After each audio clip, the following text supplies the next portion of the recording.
হুগলি জেলার মগরা থেকে প্রায় 5 কিলোমিটার দূরে অবস্থিত সুলতানগাছার এই মুখুজ্জেদের জমিদার বাড়ি পশ্চিমবঙ্গের কয়েকটি ঐতিহাসিক নিদর্শনের মধ্যে একটি। মগরা গুড়াব রোডের পাশে অবস্থিত এই প্রকাণ্ড বাড়ি ও মন্দিরের ধ্বংসাবশেষ বাংলার প্রাচীন জমিদারি সংস্কৃতির কথা মনে করিয়ে দেয়।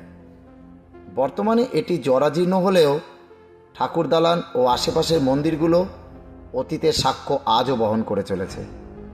একসময় এই বাড়িতে অত্যন্ত জাঁকজমক করে দুর্গাপূজা অনুষ্ঠিত হতো। সেই পুরনো দুর্গা দালান আজও অতীতের সাক্ষী হয়ে দাঁড়িয়ে রয়েছে। আচ্ছা, দুর্গা দালান কোনটা ছিল?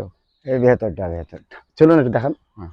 এই যে আচ্ছা, এটা দুর্গা দালান ছিল। বাহ, হ্যাঁ, মানে দুর্গাপুজো হতো ওইখানটা করে নাকি? হ্যাঁ, আর এখানে সবাই বসতো। হ্যাঁ, আচ্ছা, এখানে মানে এটা উঠোনের মতো আর কি ছিল। হ্যাঁ, তারপর এখানে তো বিল্ডিং ছিল। এই যে একটা হ্যাঁ, ভাঙা অংশ দেখতে হ্যাঁ, পাচ্ছি, এই যে একটা হ্যাঁ, একটা দেখতে পাচ্ছি, এই যে হ্যাঁ, এটা মানে ভেঙে সদ্য পড়ে গেছে নাকি? না, বিক্রি করে দিয়েছে। আচ্ছা, মানে এই জায়গাটা বিক্রি হয়ে গেছে নাকি? হ্যাঁ, ওকে, তো এটা দুর্গা দালান। দুর্গাপুজো হতো বোধহয় এইখানটা করে নাকি? এই যে এই হ্যাঁ, মাঝখানটা এইটা করে নাকি? হ্যাঁ, আচ্ছা এই জানলা দিয়ে মেয়ে ছেলেগুলো দেখতে, জানলা দিয়ে। আচ্ছা, ওই জানলা দিয়ে পুজো দেখা হতো। মানে তখনকার দিনে মহিলাদের এইভাবে যে জনসমক্ষে আসার নিয়ম ছিল না, তাই হয়তো ওইখান থেকেও দেখা হতো। ওই যে সিঁড়ি, ওখানে সেটা সিঁড়ি ঘর একটা, হ্যাঁ, তাই তো? হ্যাঁ। আচ্ছা আচ্ছা আচ্ছা। তারপর ওইখানেও একটা ফাঁকা আছে, ওইটাও একটা ঘর দেখতে পাচ্ছি, ওই যে হ্যাঁ, ওই ঘর থেকেও দেখা হতো। হ্যাঁ, আর হচ্ছে তারপর এটা আটকে দেওয়া হয়েছে, এখানেও একটা ঘর ছিল। ওইটাও তো দেখা যেত। তো এখান থেকে পুজো আর কি দেখা হতো এখান থেকে। এখানে নারায়ণ পুজো হতো ওই ভেতরটা, ওই ভেতরটা, কোন ভেতরটা? ওই ভেতরটা। ওইখানে হ্যাঁ, মানে ওইটা ওই পাশের মন্দির আছে যেটা, ওই ফাঁকা দিয়ে আরেকটা মন্দির আছে। ওই দুজারে ভেঙে দিয়েছে। আচ্ছা, দেখি দেখুন না। ওই যে ভাঙা জায়গাটা যেটা ভেঙে রয়েছে। হ্যাঁ, আচ্ছা, ওইটা ওখানে নারায়ণ পুজো হতো। তারপরে হ্যাঁ। এটা আবার শিব মন্দির, শিব পুজো হতো। হ্যাঁ, বেশ। এখানে ছোট বড় মিলিয়ে মোট 5টি শিব মন্দির আছে। প্রতিটি মন্দিরেই শিবলিঙ্গ প্রতিষ্ঠিত ছিল আর নিয়মিত পূজাও হতো সেখানে। সময়ের পরিবর্তনের সাথে সাথে সেই শিবলিঙ্গগুলো আজ আর নেই। তবে একটি শিবলিঙ্গ পুনঃপ্রতিষ্ঠিত করা হয়েছে কাছেই একটি বটগাছের তলায় মন্দির নির্মাণ করে। ওই যে ওদের দুর্গা দালানে যে পুজোটা হতো সেটাই কি এইটা নিয়ে চলে আসা দুর্গা পুজো? আর ওখানে যে শিব মন্দিরটার মধ্যে যে শিবলিঙ্গগুলো ছিল সেটা কি ওটা? কোথায় কোথায় সেটা? ও আচ্ছা, ওই যে বেশ বেশ বেশ। এই বাড়ির একটি সিংহদ্বারও ছিল। সময়ের আঁচড়ের হাত থেকে সেটাও রক্ষা পায়নি। সেটারও আজ স্থান হয়েছে ওই নতুন শিব মন্দিরের সামনে। আর এই সিংহটা ছিল ওদের গেটের ওপরে, না? এই যে ভেঙে দিয়েছে। হ্যাঁ, বর্তমানে বাড়িটি জরাজীর্ণ এবং এতটাই ধ্বংসের পর্যায়ে পৌঁছেছে যা এখন শুধু ভাঙা ইট পাথরের গল্প নয়, সময়ের গভীরে লুকিয়ে থাকা নীরব ইতিহাসের সাক্ষ্য বহন করে। একটা সময় এই ভাঙা দেওয়ালগুলোই ছিল হাসি আনন্দে ভরা এক জীবন্ত সংসার। এই উঠোনেই একদিন হয়তো বিকেলের রোদে পিঠ দিয়ে বসে কত গল্প হতো। এই দরজাগুলো দিয়ে যাওয়া আসা করতো কত মানুষ, কত স্মৃতি, কত অনুভূতি।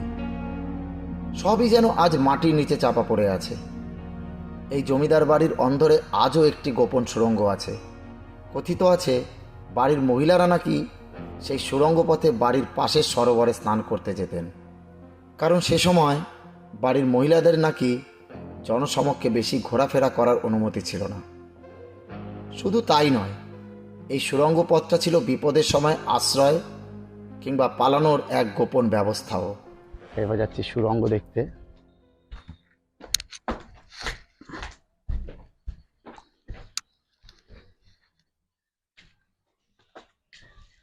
এইটা হচ্ছে সুরঙ্গ।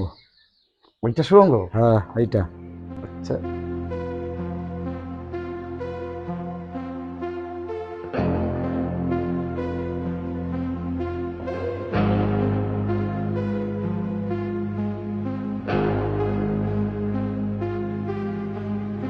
ও এটা বন্ধ হয়ে গেছে। আচ্ছা, অনেক ধন্যবাদ। ওই দিকটা কি কোন পুকুরটা? ওইদিকে ওইখানে ওই পুকুরটা স্নান করতে যাওয়ার জন্য যে ইয়ে করা হতো না ওই সুড়ঙ্গটা? ওই পুকুরটা একদম এখন জাম হয়ে গেছে একবারে। মানে এই যে সুড়ঙ্গটা এই পুকুরে যেত নাকি ওই পুকুরে যেত? ওই পুকুরটাই যেত। এখানে তাহলে সুড়ঙ্গটা ওই পাশে গেছে যে দেখলাম। ওখানেও গেছিল, এদিকেও গেছিল, দুটো ছিল সুড়ঙ্গ, দুটো ছিল। গ্রামের বয়স্ক মানুষদের মুখে শোনা যায় নানান গল্প, নানান কাহিনী। কেউ বলেন এই সুড়ঙ্গ অনেক দূর পর্যন্ত বিস্তৃত ছিল, আবার কেউ বলেন এর ভেতরে লুকিয়ে আছে অজস্র অজানা রহস্য। আজ এই সুড়ঙ্গ হয়তো সময়ের সঙ্গে হারিয়ে গেছে, মাটি আর ধ্বংসস্তূপের নিচে চাপা পড়ে গেছে তার অস্তিত্ব। শুধু দাঁড়িয়ে আছে জমিদার বাড়ির এই পুরনো কাঠামোটি, কিন্তু তার বুক ক্ষতবিক্ষত করেছে বয়ে চলা সময়ের আঁচড়। দেখো এই বিশাল গাছটা, মনে হয় যেন প্রকৃতি নিজেই দখল করে নিয়েছে মানুষের ছেড়ে যাওয়া এই ঘরটিকে। শেকড়গুলো যেন বলছে মানুষ চলে যায় কিন্তু রয়ে যায় তাদের কীর্তি। এই ভাঙা খিলান, এই নিখুঁত কারুকার্য করা প্রবেশদ্বার, এই সবই সাক্ষী হারিয়ে যাওয়া এক যুগের, যেখানে ঐশ্বর্য ছিল, গল্প ছিল, ছিল জীবনের ছন্দ। আজ তা বিলুপ্ত প্রায়, ধীরে ধীরে মিশে যাচ্ছে মাটির সাথে, আর অচেনা হয়ে যাচ্ছে আগামী প্রজন্মের কাছে। কিন্তু এই নীরব ধ্বংসস্তূপের মাঝেও যদি কান পেতে শোনা যায়, তাহলে হয়তো আজও ভেসে আসবে অতীতের সেই দিনগুলোর ফিসফিস শব্দ।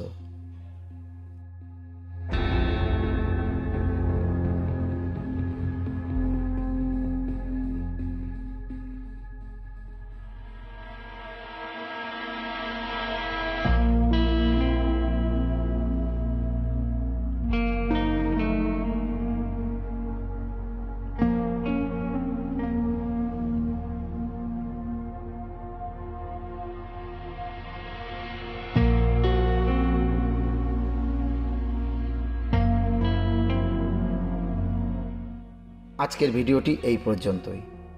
স্কিপ না করে ভিডিওটি সম্পূর্ণ দেখার জন্য তোমাদের জানাই অসংখ্য ধন্যবাদ।